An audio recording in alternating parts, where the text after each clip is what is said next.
Hello everyone, আমি অভিক আছি তোমাদের সঙ্গে, আর তোমরা শুনছো দি ডার্ক অফ ভয়েস।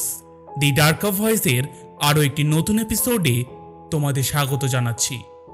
গল্প পাঠে আমি অভিক এবং গল্পের সূত্রধার ফারহান। আসসালামু আলাইকুম অভিক ভাই, আমি ফারহান। আজ তোমাকে যে ঘটনাটি পাঠিয়েছি সেটি আমার সাথেই ঘটেছে। বিশেষ কারণে আমি কোথায় থাকি ও অন্যান্য লোকজনের নাম নিতে পারছি না, তুমি তোমার মতো করে সাজিয়ে নিও। চলো এবার মূল ঘটনায় আসি। ঘটনাটি ঘটেছিল 2015-তে।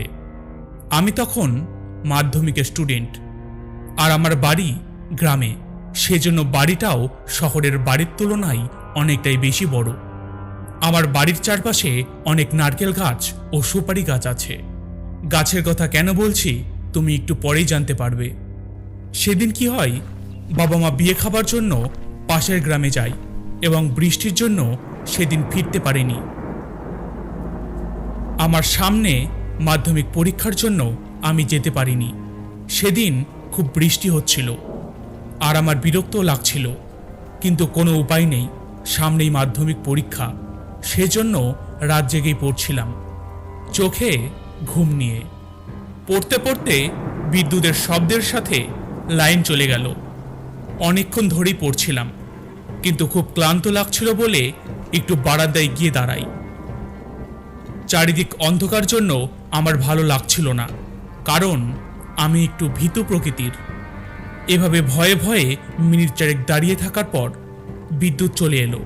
সাথে সাথেই আবার পড়তে বসি। এক মনে অনেকক্ষণ ধরে পড়লাম। হঠাৎ অনেক জোরে একটা শব্দে আমার মনোযোগ নষ্ট হয়ে যায়। তুমি তো জানোই, রাতের নিস্তব্ধতা ঘড়ির কাঁটার শব্দকেও রোমহর্ষক করে দেয়। এ কথার অর্থ, রাতে যদি একটা সুইচ পড়ে তাহলে শরীর ভয়ে কাঁপিয়ে দেয়।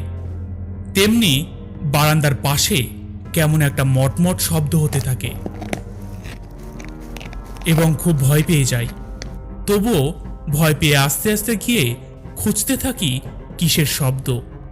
কোনো কিছু খুঁজে না পেয়ে আমি আবার পড়া শুরু করি, কিন্তু কিছুতেই আর মন বসাতে পারছিলাম না, শুধু ভয় করছিল। পড়তে পড়তে মর্মর শব্দ শুনতে পেয়ে থেমে যাই। এবার সাহস করে গেট খুলে বাইরে যাই,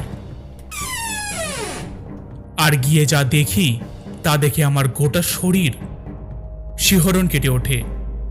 আমি দেখি সাদা কিছু একটা নারকেল গাছের আগায় ঝুলছে, আর দেখি নারকেল গাছ থেকে সোজা পুকুরে গিয়ে পড়ল।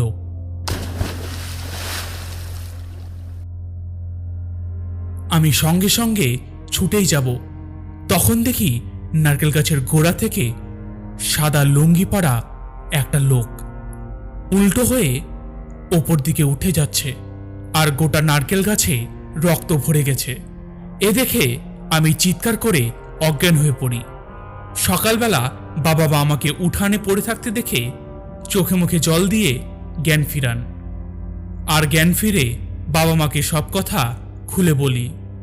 পরে মা বাবার কাছে জানতে পারি যে আমাদের গাছের ডাব যিনি পারতেন তিনি আমাদের পানা পুকুরে ডুবে মারা গেছেন, শুধুমাত্র ডাব চুরি করতে গিয়ে। এই জন্যই বলে হয়তো লোভে পাপ, পাপে মৃত্যু।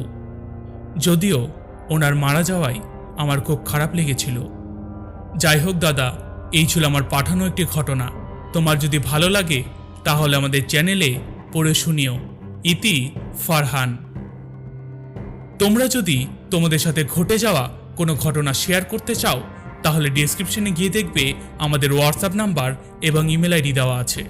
তোমাদের ইচ্ছে মতো যে কোনো একটিতে ঘটনা লিখে পাঠিয়ে দাও। যদি এতক্ষণ তোমরা ঘটনা শুনে থাকো তাহলে ধরে নেওয়া যায় যে তোমাদের ঘটনাটা ভালো লেগেছে। যদি ঘটনাটা সত্যিই ভালো লেগে থাকে তাহলে লাইক কমেন্ট করতে একদম ভুলো না, কারণ প্রতিটি লাইক ও কমেন্ট আমার জন্য মোটিভেশন। তাই আশা করছি চ্যানেলটিকে সাবস্ক্রাইব করে এবং বেল আইকনটি অল করে আপনারা আমাদের পাশে থাকবেন।